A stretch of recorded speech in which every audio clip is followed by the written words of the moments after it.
आज हम पढ़ेंगे class 9 subject science chapter work and energy. जो भी हम अपने रोज़ के कार्य करते हैं उसमें हम कोई ना कोई कार्य करते हैं, वर्क करते हैं। लेकिन जो डेली एक्टिविटीज़ का जो वर्क है और जो साइंस में वर्क यूज़ होता है, दोनों में डिफरेंस है। जैसे हम खड़े रहते हैं दिन में या कहीं भी, इसमें हमें लग रहा है हमारी ताकत खर्च हो रही है और हमें थक गए, तो इसमें हमें लगेगा हमने कुछ कार्य किया है। हम कुछ सोच रहे हैं, हमें लगेगा हमने कुछ कार्य किया है। लेकिन साइंस में इसको कार्य नहीं कहा जाता। जो साइंस की भाषा में जो वर्क है वो ये है कि जब हम किसी ऑब्जेक्ट पर फोर्स अप्लाई करें और उसमें कुछ डिस्प्लेसमेंट आए तो वो होता है वर्क। ठीक है, तो इसके लिए एक स्टेटमेंट है वर्क की, work is said to be done. Work कब कहा जाएगा? वर्क तब कहा जाएगा जब व्हेन अ फोर्स, जब एक फोर्स अप्लाई की जाए, एक्ट्स ऑन अ ऑब्जेक्ट, और किसी ऑब्जेक्ट पे फोर्स हमने लगाई। ठीक है, उसे खींचा या धक्का दिया, पुश या पुल फोर्स होती है। And the object moves in the direction of the force, हमने फोर्स लगाई तो जो ऑब्जेक्ट है वो डायरेक्शन में, उसी डायरेक्शन में मूव करे। उसी डायरेक्शन में मतलब या तो सेम डायरेक्शन में या अपोजिट डायरेक्शन में। ठीक है, यहाँ पे सिर्फ सेम डायरेक्शन का मतलब नहीं है, अगर हमने फोर्स लगाई है तो वह सेम डायरेक्शन में भी मूव कर सकती है ऑब्जेक्ट और अपोजिट डायरेक्शन में भी। ठीक है, अगर ऐसा होता है कि हमने किसी ऑब्जेक्ट पे, यहाँ पे है, इस पर फोर्स लगाई, ठीक है, और वो यहाँ से हट के अब पहुँच गई है यहाँ पर। ये जो उसने यहाँ से लेके यहाँ तक की डिस्टेंस कवर की, ये मान लीजिए s है, तो इस पर कहा जाएगा कि ये जो हुआ है एक वर्क हुआ है। ठीक है, फोर्स अप्लाई हुई इस ऑब्जेक्ट पर और वो ऑब्जेक्ट यहाँ से डिस्प्लेस हो गई, उसमें कोई डिस्प्लेसमेंट आया है, तो ये होगा वर्क। अब इसको मिटाते हैं। इसी को देखते हुए हम इसके लिए एक इक्वेशन बनाएंगे वर्क की। वर्क क्या होता है? वर्क होता है फोर्स मल्टीप्लाई डिस्प्लेसमेंट। ठीक है, ये डिस्प्लेसमेंट है, डिस्टेंस नहीं है, यानी कि यहाँ से यहाँ गई जो शॉर्टेज डिस्टेंस है वो देखी जाएगी। डिस्प्लेसमेंट के क्या हुआ है आप जानते हैं। फोर्स एक क्या है? वेक्टर क्वांटिटी है, इसमें डायरेक्शन होती है, मैग्नीट्यूड होता है। ठीक है, ये एक वेक्टर क्वांटिटी है। डिस्प्लेसमेंट भी एक वेक्टर क्वांटिटी है, इसमें डायरेक्शन और मैग्नीट्यूड दोनों होते हैं। लेकिन जो वर्क है ये है एक स्केलर क्वांटिटी। क्या है ये? Scalar quantity. क्योंकि इसमें सिर्फ हम ये देखेंगे कि मैग्नीट्यूड वर्क हुआ या नहीं, किस डायरेक्शन में हुआ है, किस डायरेक्शन में नहीं हुआ, हमें इससे मतलब नहीं है। ठीक है, तो दो वेक्टर का मल्टीप्लाई हमारे पास आ रहा है एक स्केलर क्वांटिटी। फोर्स की यूनिट क्या होती है? फोर्स की यूनिट होती है न्यूटन। न्यूटन को हम एन से डिनोट करेंगे। और डिस्प्लेसमेंट की यूनिट क्या होगी? मीटर, जिसको हम एम से डिनोट करेंगे। वर्क की यूनिट क्या है? वर्क की यूनिट है डब्लू, मतलब सिंबल है डब्लू और इसकी यूनिट है जूल। ठीक है, जूल, और इसको जे, जूल को जे से डिनोट करेंगे और वर्क को आप डब्लू से ना भी करके, वो तो हमने ऐसे लिख दिया। ठीक है, तो वर्क की यूनिट है जूल और उसको जे से डिनोट किया जाता है। फोर्स की यूनिट है न्यूटन, एन से डिनोट किया। डिस्प्लेसमेंट यूनिट है मीटर, इसको एम से डिनोट किया। तो जूल क्या हो गया? जूल हो गया न्यूटन मीटर। ठीक है, अगर कहीं पे लिखा है जूल तो उसका मतलब है 1 न्यूटन मीटर। अगर 1 जूल की बात करें तो 1 जूल क्या होगा? अगर हमसे कहा गया कि 1 जूल वर्क डिफाइन कीजिए, तो 1 जूल वर्क का मतलब होगा जब एक न्यूटन फोर्स अप्लाई हो किसी ऑब्जेक्ट पे और उसके अंदर डिस्प्लेसमेंट 1 मीटर का हो जाए। ठीक है, तो ये जो वर्क होगा ये होगा 1 जूल। ठीक है, 1 न्यूटन मीटर, ये 1 न्यूटन मीटर यानी कि 1 जूल। ये है 1 जूल की डेफिनेशन। जब फोर्स अप्लाई हो 1 न्यूटन की और डिस्प्लेसमेंट हो 1 मीटर, तो जो वर्क डन होगा वो होगा 1 जूल। ठीक है, अब वर्क कितने टाइप के होते हैं? अब पॉजिटिव वर्क होता है, नेगेटिव वर्क होता है और होता है जीरो वर्क, कि वर्क हुआ ही नहीं। टाइप्स ऑफ वर्क, वर्क के प्रकार। पहला है पॉजिटिव वर्क।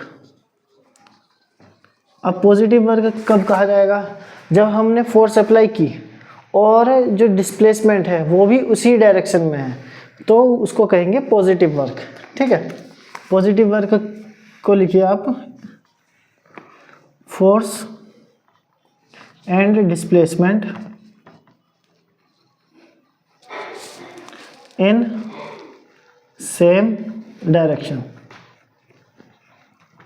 जैसे कि हमने यहाँ पे फोर्स अप्लाई की इस ऑब्जेक्ट पे, ठीक है, और ये ऑब्जेक्ट यहाँ से यहाँ पे पहुँच गई, ठीक है, तो डिस्प्लेसमेंट इसी डायरेक्शन में है और फोर्स भी इसी डायरेक्शन में है, तो ये कैसा वर्क होगा? पॉजिटिव वर्क होगा।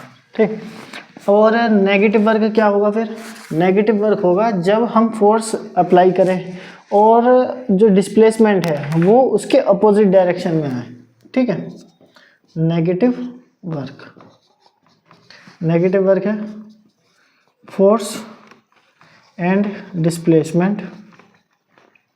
आप नोट्स बनाते जाना, इजी रहेगा आपके लिए बाद में। In opposite direction.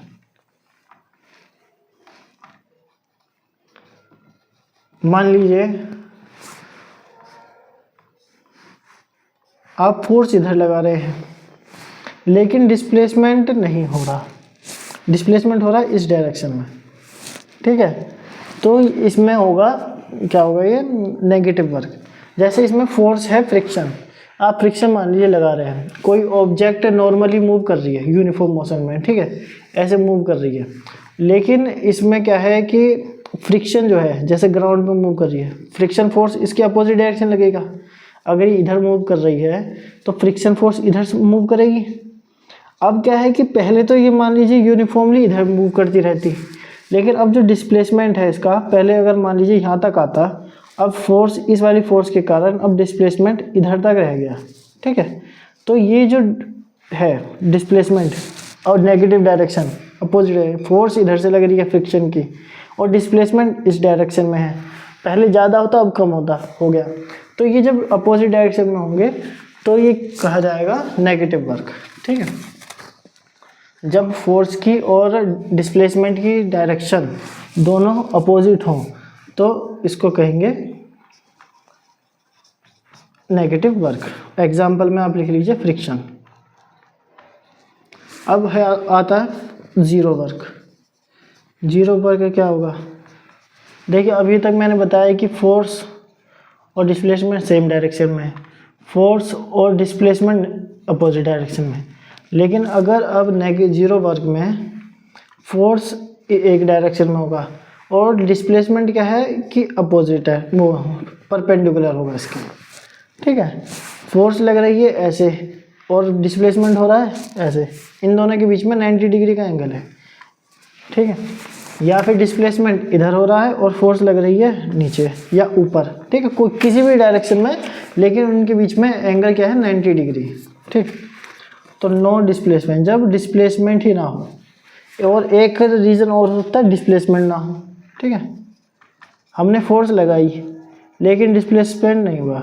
मान लीजिए एक बड़ा सा पहाड़ है, चट्टान है, ठीक है, आप इसको यहाँ से खड़े होकर धक्का मार रहे हैं, आप कितनी ही फोर्स इस पर अप्लाई कर लिए, ये मूव नहीं करेगा, तो मूव नहीं करा, डिस्प्लेसमेंट जीरो है, तो वर्क जीरो होगा। वर्क की फुल फॉर्म क्या बताई थी? वो डेफिनेशन F/S। अगर फोर्स आप लगाते रहेंगे, ठीक है, तो वर्क डन क्या होगा? जीरो होगा। और आप डिस्प्लेसमेंट जीरो हो जाए और फोर्स आप लगाते रहें तब भी वर्क डन जीरो हो जाएगा। अगर इन दोनों के बीच में 90 डिग्री का एंगल है तब भी वर्क डन जीरो हो जाएगा। या तो नो डिस्प्लेसमेंट हो या फिर फोर्स ही ना हो। ठीक है, डिस्प्लेसमेंट है लेकिन फोर्स नहीं लग रही, जैसे यूनिफॉर्म मोशन है वो अपने आप चल रहा है, हमने कोई फोर्स नहीं लगाई, डिस्प्लेसमेंट हो रहा है लेकिन हमने इसमें फोर्स नहीं लगाई। या तो डिस्प्लेसमेंट ना हो या फिर फोर्स ना हो तो वर्क जीरो हो जाएगा, या फिर एंगल क्या है वो जीरो हो जाएगा। फोर्स क्या है? वो जीरो नहीं, परपेंडिकुलर हो जाए। फोर्स क्या है? परपेंडिकुलर हो किसके? डिस्प्लेसमेंट के, डिस्प्लेसमेंट, तो भी वर्क जीरो माना जाएगा। ठीक, अब है आपके पास एनर्जी। एनर्जी को हिंदी में कहते हैं ऊर्जा। और वर्क और एनर्जी दोनों की यूनिट क्या होती है, सेम होती है। तो देखते हैं एनर्जी, ठीक है। एनर्जी क्या होती है, एनर्जी होती है capacity to do work, capacity to do work. कोई कार्य करने की कैपेसिटी, क्षमता कितनी है, ठीक है। कोई कार्य हो रहा है, उसको करने की क्षमता कितनी है, कैपेसिटी कितनी है, कोई कार्य करने के लिए एनर्जी कितनी चाहिए, तो ये होती है एनर्जी। और इसकी यूनिट क्या, सेम एज जूल। इसकी जो यूनिट है सेम एज वर्क। जो वर्क की यूनिट है वही है इसकी है, और वर्क की यूनिट क्या है, जूल, और इसकी एनर्जी की यूनिट क्या हो गई, जूल। सेम ही है दोनों की। अब एनर्जी के बहुत सारे फॉर्म होते हैं, फॉर्म्स ऑफ एनर्जी। आपने अपने चारों ओर बहुत तरह की एनर्जी देखी होंगी, सुनी होंगी, और एनर्जी एक फॉर्म से दूसरे फॉर्म में कन्वर्ट, ट्रांसफ़र होती रहती है। तो आप देखते हैं कौन कौन सी एनर्जी है। एक है मैकेनिकल एनर्जी,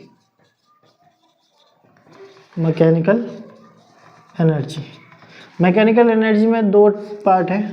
एक है पोटेंशियल एनर्जी, ये सारी चीज़ अभी बताऊंगा मैं। देखिए ये पोटेंशियल एनर्जी और काइनेटिक एनर्जी तो हमें पढ़नी है, तो इसको मैं एक बार में एक साथ ही समझाऊंगा, बाकी को थोड़ा थोड़ा सा बता दूंगा ऊपर से, क्योंकि वो हमारे सिलेबस में नहीं है पढ़ने के लिए इतना। काइनेटिक एनर्जी जब आएगा तब बता देंगे, ठीक है। मैकेनिकल एनर्जी, पोटेंशियल एनर्जी और काइनेटिक एनर्जी, ठीक है। एक होती है हीट एनर्जी। हीट एनर्जी मतलब जो हीट है, गर्मी है, ऊष्मा, तो ये भी एक तरह की एनर्जी होती है, ठीक है। जैसे आपने देखा होगा कि हीट से पावर प्लांट चलते हैं, कोल को बर्न करते हैं, उससे हीट प्रोड्यूस होती है, उससे फिर स्टीम जनरेट करते हैं और इलेक्ट्रिसिटी पैदा की जाती है, ठीक है। तो हीट क्या है, एक एनर्जी है, तो हीट एनर्जी। तीसरी ये मान लीजिए लाइट एनर्जी, ये जो प्रकाश है, जो सूरज से रोशनी आ रही है, ये भी एक तरह की एनर्जी है। आपने सोलर सेल्स देखे होंगे, उसमें लाइट पड़ती है, सनलाइट, और लाइट एनर्जी से इलेक्ट्रिसिटी बनती है, ठीक है। तो लाइट एनर्जी। फोर्थ है साउंड एनर्जी। साउंड एनर्जी मैं बोल रहा हूँ, ये एक एनर्जी है जो मेरी ताकत इसमें यूज़ होगी। ये एनर्जी आपके ये माइक से जाएगी, ये इसमें इलेक्ट्रिकल एनर्जी में कन्वर्ट हो जाएगी। तो जो एनर्जी है एक फॉर्म से दूसरे फॉर्म में कन्वर्ट भी हो जाती हैं, तो साउंड भी एक तरह की एनर्जी है। अब देखिए मैंने अभी बताया साउंड के बाद इलेक्ट्रिकल एनर्जी, ये जो इलेक्ट्रिसिटी बन रही है माइक में, ये जो लाइट जल रही है, ये सारी क्या है, इलेक्ट्रिकल एनर्जी है। और इसके बाद केमिकल एनर्जी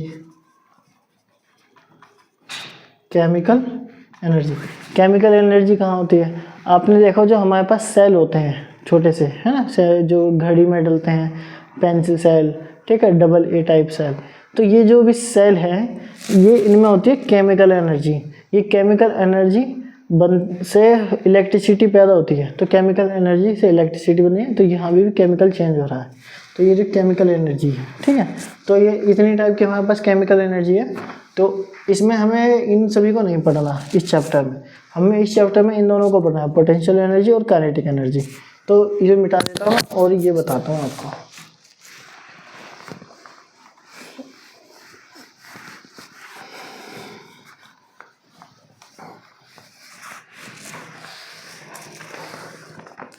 तो मैकेनिकल एनर्जी क्या होती है, मैकेनिकल एनर्जी में होता है दोनों का सम। मैंने अभी बताया दो मैकेनिकल एनर्जी में दोनों होते हैं। मैकेनिकल एनर्जी क्या है, सम, वो सम है दोनों का, सम ऑफ किन दोनों का सम, पोटेंशियल एनर्जी और काइनेटिक एनर्जी, ठीक है। Kinetic potential energy and kinetic energy का जो सम है वो है मैकेनिकल एनर्जी। और काइनेटिक एनर्जी क्या होती है, पहले काइनेटिक पढ़ेंगे फिर पोटेंशियल पढ़ लेंगे। काइनेटिक एनर्जी, कोई भी ऑब्जेक्ट मूव कर रही है, ठीक है, अगर मोशन में है कोई भी ऑब्जेक्ट, कोई भी बॉडी, कोई भी वस्तु, कुछ भी, तो उसके अंदर काइनेटिक एनर्जी होगी। ठीक है, काइनेटिक एनर्जी का मतलब है एनर्जी ड्यू टू मोशन। उसके मूव करने की वजह से जो एनर्जी है वो अगर चल रही है, मूवमेंट में है, मोशन में है, ठीक है, अगर वो थोड़ी बहुत भी हिल रही है, हल्की सी भी, तो उसके अंदर काइनेटिक एनर्जी होगी। Energy due to motion, motion के कारण अगर उसमें जो भी एनर्जी है उसको कहेंगे काइनेटिक एनर्जी। और ये किस पे डिपेंड करती है? मोशन में ये जो है ये मास पे डिपेंड करती है। मास को m से डिनोट करते हैं, mass of the body. Mass of the body, कोई भी बॉडी है जिसकी हमें काइनेटिक एनर्जी निकालनी है, वो किस पे डिपेंड करेगी? जो ऑब्जेक्ट मूव कर रही है, कोई भी बॉडी जो मूव कर रही है उसका मास क्या है उस पर डिपेंड करेगी। वेलोसिटी पे डिपेंड करेगी। ठीक है, velocity v, mass of the body, velocity of body.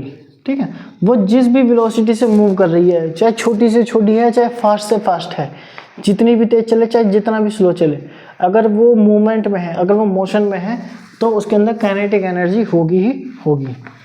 अब ये जो काइनेटिक एनर्जी है, देखिए काइनेटिक एनर्जी ये डायरेक्टली प्रोपोर्शनल है मास के। अगर मास ज़्यादा है तो काइनेटिक एनर्जी ज़्यादा होगी, अगर मास कम है तो काइनेटिक एनर्जी कम होगी। ठीक है, ऐसे ही काइनेटिक एनर्जी ये इसको के ई शॉर्ट में लिख रहा हूँ मैं। ठीक है, और ये किसके? वेलोसिटी, वेलोसिटी का स्क्वायर, और वेलोसिटी का अगर हम स्क्वायर कर दें तो काइनेटिक एनर्जी के प्रोपोर्शनल है। ठीक है, वेलोसिटी अगर मान लीजिए 1 से 2 हो गई, जो काइनेटिक एनर्जी क्या है 4 हो जाएगी। ठीक है, और हम इन दोनों को कंबाइन करते हैं तो काइनेटिक एनर्जी किसके प्रोपोर्शनल हो गई? मास। तो इसको मास को मैं m लिखूंगा और वेलोसिटी को v। ठीक है, यहाँ मिटा देता हूँ, तो m और वेलोसिटी के लिए v था तो v स्क्वायर, और ये प्रोपोर्शनलिटी का साइन हटाएंगे तो यहाँ आएगा हाफ m v स्क्वायर। ठीक है, काइनेटिक एनर्जी का फॉर्मूला होता है half m v square. Half और m मतलब मास और v मतलब वेलोसिटी। ठीक है, यह है काइनेटिक एनर्जी का फॉर्मूला। कोई भी ऑब्जेक्ट मोशन में है तो उसके लिए में क्या होगी? Kinetic energy.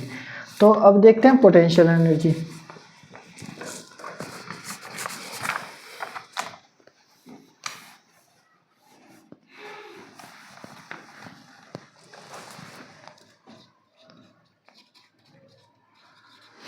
Potential energy, potential energy क्या कब है? जो उसकी स्टेट है, जो उसकी पोजीशन है, उसके कारण जो उसमें एनर्जी है वो होती है उसकी potential energy. Energy due to its position और स्टेट, मतलब कि उसकी पोजीशन क्या है। मान लीजिए ये ग्राउंड है।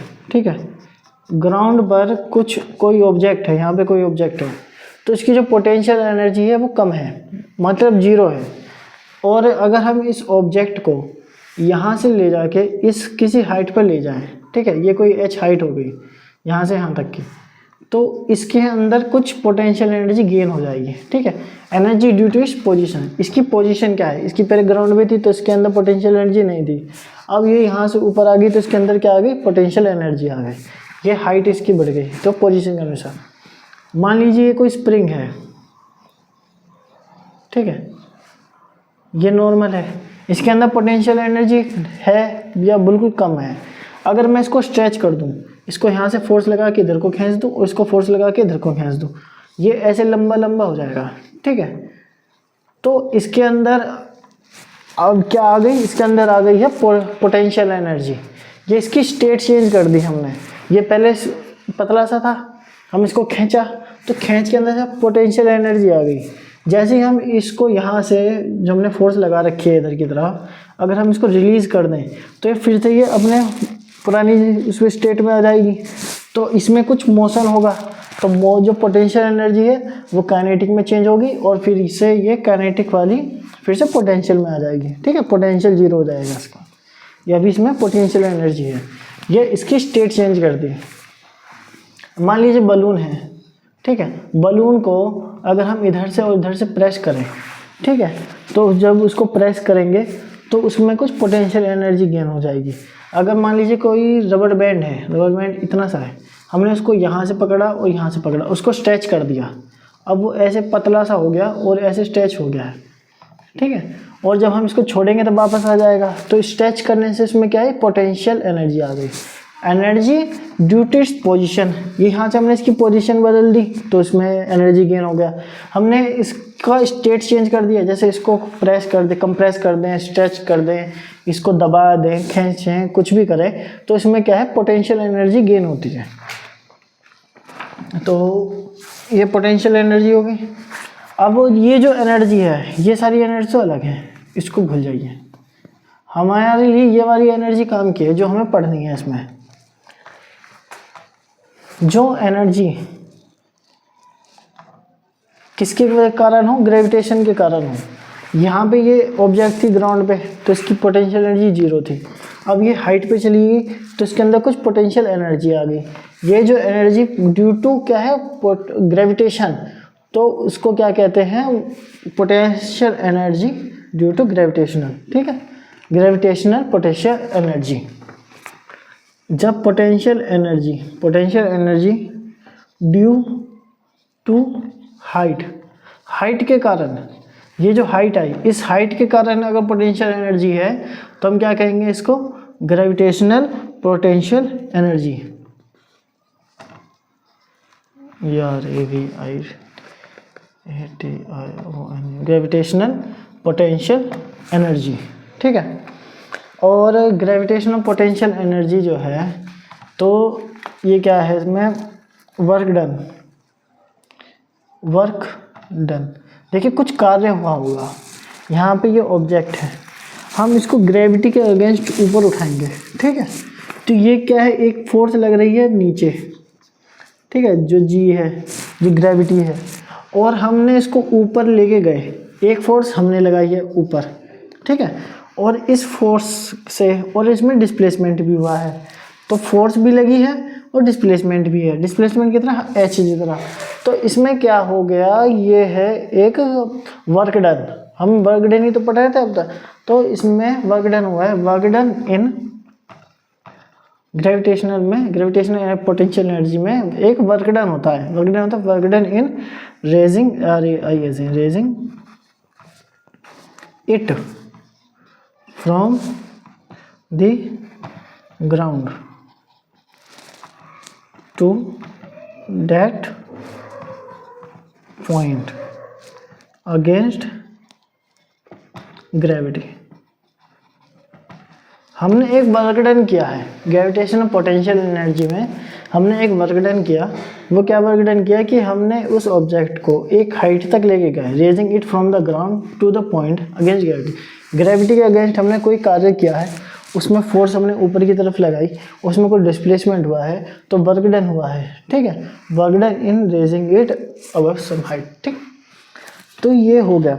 अब इसमें देखिए, इसमें हमने काइनेटिक एनर्जी के लिए आपको फॉर्मूला बताया था, 12mv², लेकिन पोटेंशियल एनर्जी के लिए कोई अभी फॉर्मूला नहीं बताया, ठीक है। पोटेंशियल एनर्जी देखिए क्या होती है, पोटेंशियल एनर्जी और वर्क डन दोनों का फॉर्मूला सेम होता है ना, नहीं फॉर्मूला सेम नहीं होता, यूनिट सेम होती है। तो वर्क डन क्या होता है, वर्क डन W मान लेते हैं, वर्क डन होता है फोर्स मल्टीप्लाई डिस्प्लेसमेंट, ठीक है, डिस्प्लेसमेंट, ठीक है। ये हमने स्टार्टिंग में पढ़ा। और इसने क्या कहा, ग्रेविटेशनल पोटेंशियल एनर्जी क्या है, वर्क डन है, तो हम इस वर्क डन को पोटेंशियल एनर्जी लिख देंगे। अब ये जो फोर्स है, फोर्स कितनी लगी है, अब जो फोर्स लगी है वो इस वेट को ऊपर उठाने में जो लगी है। फोर्स का फॉर्मूला क्या होता है, फोर्स होता है मास इनटू एक्सेलरेशन। अब इसमें जो एक्सेलरेशन क्या है, ये जी है, इसके अगेंस्ट गए हैं तो इस ए की जगह पे जी आ जाएगा, ठीक है। ये जो मतलब कि जो इस ऑब्जेक्ट का वेट है, हमने उसके वेट जितनी ही तो फोर्स ऊपर लगाई होगी, ठीक है। तो इसमें फोर्स क्या है, इसका वेट जितनी, मास इनटू ग्रेविटी। और इसमें डिस्प्लेसमेंट कितना हुआ है, ये हाइट जितना है डिस्प्लेसमेंट, तो यहाँ लिखेंगे H। तो पोटेंशियल एनर्जी का फॉर्मूला आ गया हमारे पास mgh, यानी कि मास, ग्रेविटी और हाइट, और एक ग्रेविटेशनल फोर्स जी कौन सा 9.8 या 10, ठीक है, जी की वैल्यू। तो ये पोटेंशियल एनर्जी हो गया। एक बात इसमें ध्यान देना कि जैसे कि हम डिस्प्लेसमेंट की बात कर रहे हैं तो हम केवल डिस्प्लेसमेंट देखते हैं यहाँ से यहाँ तक का, हमें इसमें इसके पाथ से मतलब नहीं है, क्योंकि हम इसमें डिस्टेंस की बात नहीं कर रहे।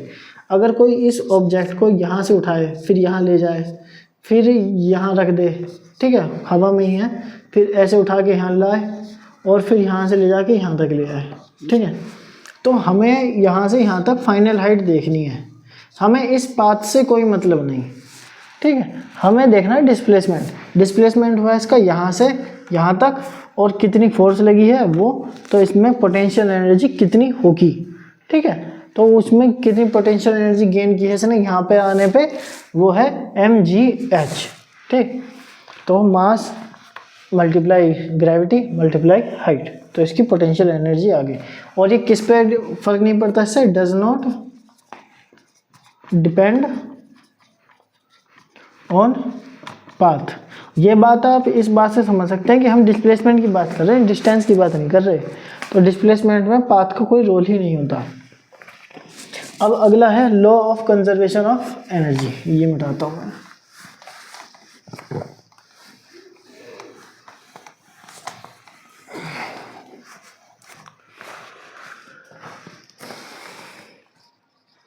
Law of conservation of energy.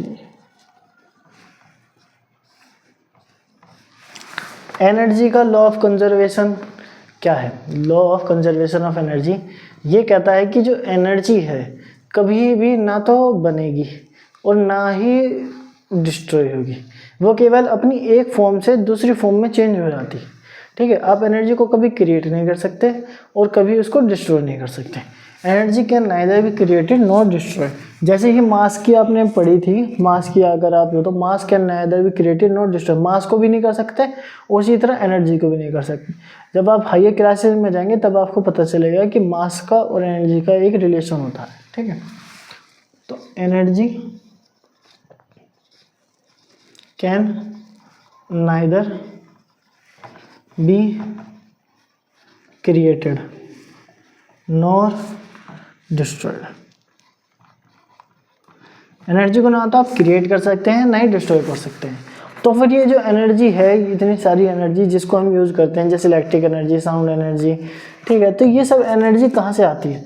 ये केवल एक फॉर्म से दूसरे फॉर्म में चेंज हो जाती है। क्या है ये? एक फॉर्म से दूसरे फॉर्म में चेंज होती है। It can only be converted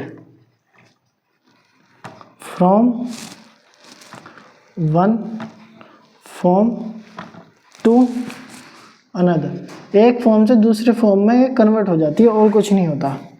और law of conservation of energy क्या है? देखिए मैंने अभी बताया था मैकेनिकल एनर्जी क्या है। मैकेनिकल एनर्जी होती है potential energy plus kinetic energy. तो ये जो इसका सम है ये हमेशा कांस्टेंट रहेगा, ठीक है। टोटल मैकेनिकल एनर्जी, किसी भी ऑब्जेक्ट की जो टोटल मैकेनिकल एनर्जी होगी वो हमेशा कांस्टेंट रहेगी, क्योंकि जो अगर काइनेटिक एनर्जी है उसमें अगर ज़्यादा काइनेटिक एनर्जी तो पोटेंशियल कम होगी, अगर पोटेंशियल कम है तो काइनेटिक ज़्यादा होगी।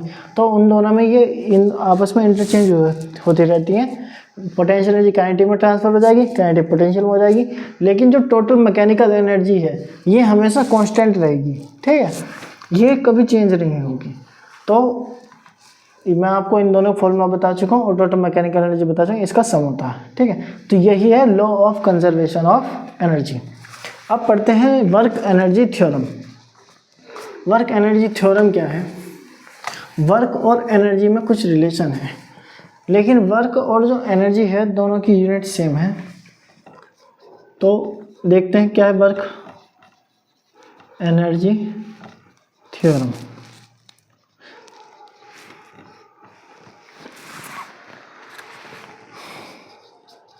Work done on an object, किसी ऑब्जेक्ट पे कोई कार्य किया तो वो किसके इक्वल होगा? Change in its kinetic energy, जो उसकी काइनेटिक एनर्जी में चेंज आएगा वो होगा उसके ऊपर किया हुआ कार्य। मान लीजिए कोई ऑब्जेक्ट रेस्ट पे है, ठीक है, यहाँ पे रुका हुआ है, आपने इसके ऊपर कुछ वर्क किया, ठीक है, तो इसमें डिस्प्लेसमेंट हुआ है और ये ऑब्जेक्ट यहाँ पे आ गई।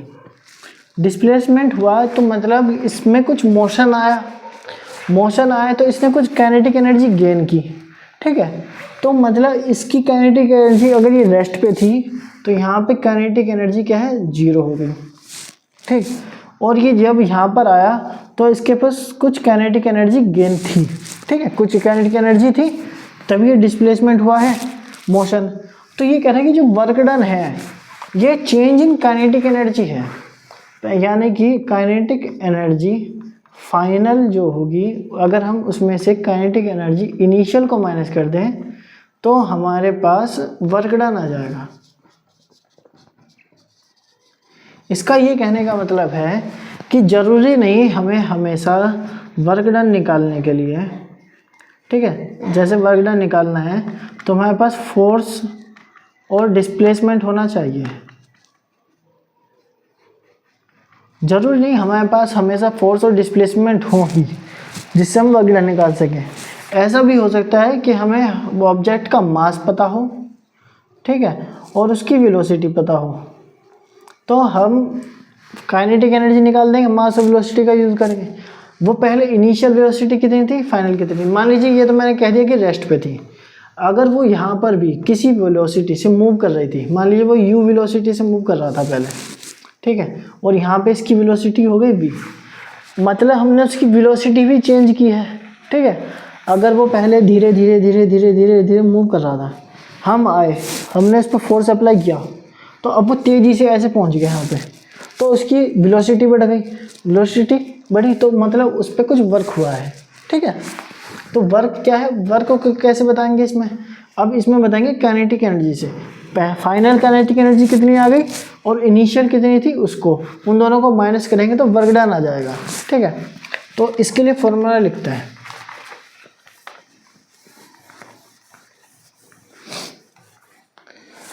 तो अजम्पशन लिखते हैं पहले। m क्या मानेंगे हम? Mass of the object, mass of object, object का कोई मास मान लिया हमने। u क्या है? इनिशियल वेलोसिटी, ठीक है, इनिशियल वेलोसिटी। ऑब्जेक्ट के पास कुछ इनिशियली कुछ वेलोसिटी, ये कुछ भी वैल्यू हो सकती है। फिर v क्या है? ये है फाइनल वेलोसिटी। जब हमने उस पर फोर्स अप्लाई कर दिया तो उसकी कुछ फाइनल वेलोसिटी आई, ठीक है, जो उसने गेन की, फाइनल वेलोसिटी। अब हमने कहा है वर्क बताइए,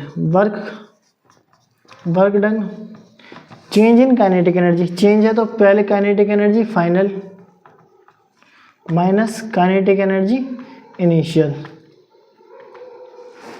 काइनेटिक एनर्जी का formula half m v square, लेकिन फाइनल है तो इसमें v लिखेंगे v square minus half m, और इनिशियल है तो इसमें u स्क्वायर।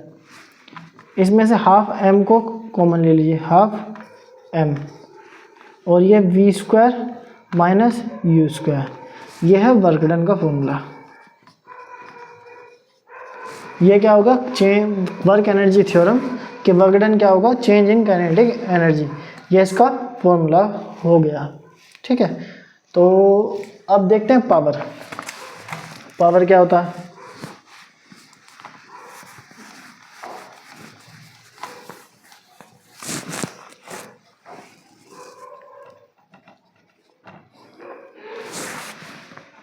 पावर होता है रेट ऑफ डूइंग वर्क, ठीक है। पावर क्या है?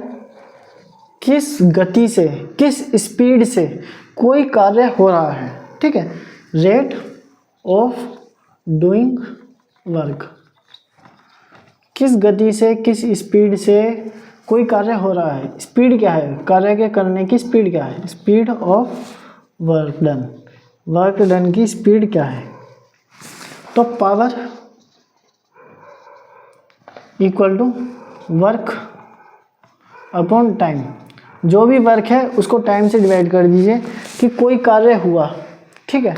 अब ये मान लीजिए तब से हम इसमें ये ऑब्जेक्ट है, इसमें यहाँ से फोर्स अप्लाई कर रहे हैं, ये यहाँ से यहाँ तक आ गई है, ठीक है। इसने एस डिस्टेंस ट्रेवल की, लेकिन इसमें एक बात यह है कि ये कितने टाइम में आई है। कि मान लीजिए ये धीरे से थी, हमने बिल्कुल ऐसे झटका मारा, 1 सेकंड में यहाँ से यहाँ तक आ गई, मान लीजिए 1 सेकंड में आ गई। और दूसरी फोर्स हमने लगाई, उसमें हमें लग रहे हैं 10 सेकंड, ठीक है। तो ये पावर कितनी है? दोनों में वर्क तो सेम है, लेकिन उसकी पावर अलग अलग है। एक कर रहा है जल्दी, एक कर रहा है लेट। अगर हमें किसी से कोई कार्य करवाना है, कोई वर्क करवाना है, तो हमें ये पता होना चाहिए उसकी पावर क्या है। अब मान लीजिए हमने कहा कि कोई वर्क यहाँ से यहाँ तक होना चाहिए, एक को लगेगा 1 सेकंड, हमें करवाना है उसको 1 सेकंड में, और हमने दे दिया इसको 10 सेकंड वाले को, तो फिर उसमें प्रॉब्लम आएगी, ठीक है। तो वर्क देखते हैं। तो पावर क्या है? Work equal work upon time. और पावर की यूनिट क्या होती है? पावर की यूनिट होती है वॉट। और ये वॉट किसके नाम पर है? ये जेम्स वॉट, ठीक है। इसको हम W से डिनोट करेंगे। पावर की यूनिट वॉट है और इसको W से डिनोट करते हैं। जेम्स वॉट नाम के एक साइंटिस्ट है, उसके नाम पर ये है। आपको ये बताना है कि जेम्स वॉट कौन? JAMES, जेम्स वॉट ने क्या किया था, ठीक है। वो क्यों फेमस है जेम्स वॉट। और वर्क की यूनिट क्या होती है? जूल। और टाइम की सेकंड, ठीक है। तो जूल को J और सेकंड का S और जूल पर सेकंड, ठीक है। ये भी लिख सकते हैं, ये भी लिख सकते हैं, ये भी लिख सकते हैं, ठीक है। अब हमसे कहा है कि 1 वॉट डिफाइन करो कि 1 वॉट क्या होगा, ठीक है। 1 वॉट क्या होता है? 1 वॉट ये होगा कि जब 1 जूल वर्क हो और कितने टाइम में हो? 1 सेकंड में हो। जब 1 जूल वर्क का हो जाए कार्य जो भी है, या 1 जूल एनर्जी लगे और कितने टाइम में? 1 सेकंड में, तो उसको कहेंगे 1 वॉट। अब इसमें एक है एवरेज पावर। मान लीजिए कि किसी मशीन की या किसी ऑब्जेक्ट की, किसी इंसान की जो पावर है वो हमेशा कांस्टेंट नहीं है। वो कभी किसी कार्य को 1 सेकंड में कर दे रहा है, कभी उसी कार्य को 2 सेकंड में, कभी 3 में, कभी 1 में, कभी आधे में। तो उसकी पावर फिक्स नहीं है। तो हमें ऐसे में उसकी एवरेज पावर निकालनी है कि ये बताओ कि 10 मिनट्स में या 10 मिनट में, 15 मिनट में उसकी एवरेज पावर क्या है, ठीक है। वो कितना काम कर ले रहा है, एवरेज, थोड़ा एवरेज बता दो। तो ऐसे में क्या करेंगे? पावर अगर एवरेज है, पावर ही है, तो टोटल वर्क लिखेंगे या टोटल एनर्जी। उसने टोटल वर्क कितना हुआ है, क्या टोटल एनर्जी कितनी यूज़ हुई है, ठीक है। वर्क और एनर्जी सेम ही होते हैं। टोटल वर्क क्या कितना हुआ है, टोटल एनर्जी कितनी यूज़ हुई है, और कितने टाइम में है? टोटल टाइम कितना लगा, और उसमें उस टाइम के अंदर टोटल वर्क या टोटल एनर्जी कितनी खर्च हुई। तो उसको अगर हम डिवाइड करते हैं तो ये आ जाएगा एवरेज पावर, ठीक है। अब कमर्शियल यूनिट होती हैं कुछ। हमने रेट ऑफ डूइंग वर्क देख लिया, पावर देख ली। अब इसको मिटाता हूँ। देखिए अक्सर क्या होता है कि 1 वोट क्या छोटी यूनिट है, ऐसा माना जाता है। तो 1 वोट कम है, लेकिन 1 किलोवाट क्या होता है? कि मतलब किलो मतलब 1000, तो 1000 वोट, ठीक है। ऐसे ही 1 मेगावाट भी होता है, ठीक है। तो इसमें और बढ़ाते जाओ, उससे भी कोई लिमिट नहीं है, ठीक है। तो ज़्यादातर 1 किलोवाट यूज़ होता है, यानी कि 1000 वोट। तो अब हम देखेंगे commercial unit of energy. Energy की कमर्शियल यूनिट क्या है?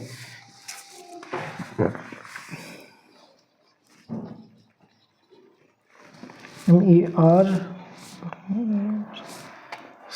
कमर्शियल यूनिट ऑफ एनर्जी, यानी कि जो एनर्जी बे की जाती है, जैसे इलेक्ट्रिक एनर्जी है, ठीक है, हमारा बिजली का बिल आता है तो उसमें यूनिट लिखा होता है कि बिजली के बिल में कि हमने कितनी यूनिट बिजली खर्च करी। तो यूनिट वो क्या है, उस यूनिट की वैल्यू क्या है वो यूनिट, तो वो बताते हैं आपको। तो अभी बताया मैंने 1 किलोवाट, 1 किलोवाट कितना हो गया 1000 वाट, ठीक है, और 1 किलोवाट आवर, 1 किलोवाट आवर मतलब 1 घंटे में 1000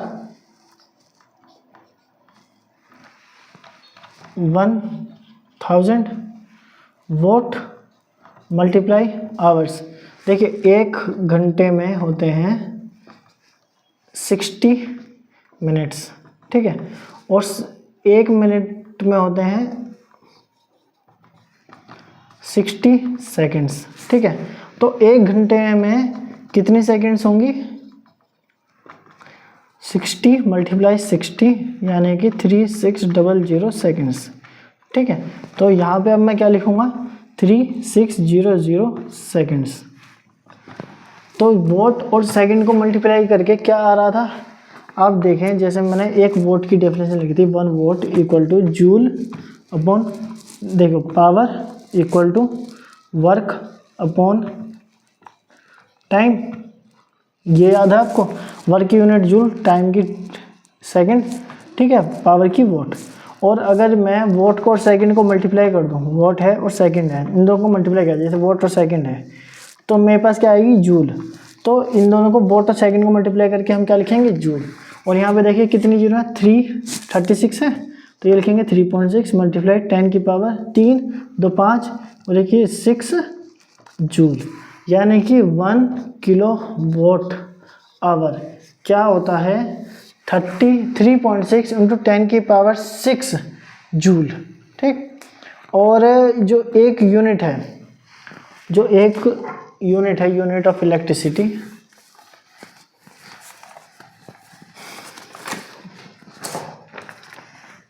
वो जो 1 किलोवाट आवर है, इसको हम क्या कहते हैं 1 यूनिट ऑफ इलेक्ट्रिसिटी, ठीक है। जब कोई अप्लायंस घर का कोई भी, ठीक है, 1 घंटे तक चलेगा, ठीक है, वो 1 घंटे तक उसने वर्क किया, तो उस 1 घंटे तक वर्क करने से मान लीजिए उसने 1 किलोवाट एनर्जी यूज़ की, ठीक है, तो हम क्या कहेंगे उसने 1 घंटे में 1 यूनिट बिजली यूज़ की है, ठीक है। अगर मान लीजिए उसने 1 घंटा वर्क करने से 2 किलोवाट एनर्जी यूज़ की होती, तो हम क्या कहेंगे उसने 2 यूनिट यूज़ की है, ठीक है। तो ये एक यूनिट है, तो 1 किलोवाट आवर, यानी कि देखिए ये यहाँ देखिए यह एनर्जी, ठीक है, 1000 watt in how many time 1 hours, 1 घंटे में अगर 1000 आवर्स 1000 वोट यूज हो रहे हैं 1 घंटे में, तो उसको कहेंगे 1 यूनिट। अगर 2000 वोट्स यूज हो रहे हैं, 3000 यूज हो रहे हैं, तो वो 3 यूनिट 4 यूनिट ऐसे वर्क करेगा।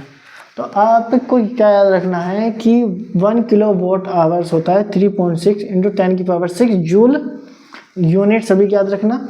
और यही यूनिट क्या है 3.6 इंटू 10 की पावर 6 जूल, ये होती है 1 यूनिट, ठीक है। तो ये चैप्टर ख़त्म हुआ, इसमें और कुछ नहीं है, आप ये पढ़ लेना खुद से, बाकी क्या, और नोट्स ज़रूर बनाना और एक्सरसाइज सोल्व करो। अगर उसमें कुछ प्रॉब्लम आती है तो पूछ लेना, बता देंगे, ठीक है। तो चलिए ये क्लास को यहीं बैंड करते हैं। Thank you class.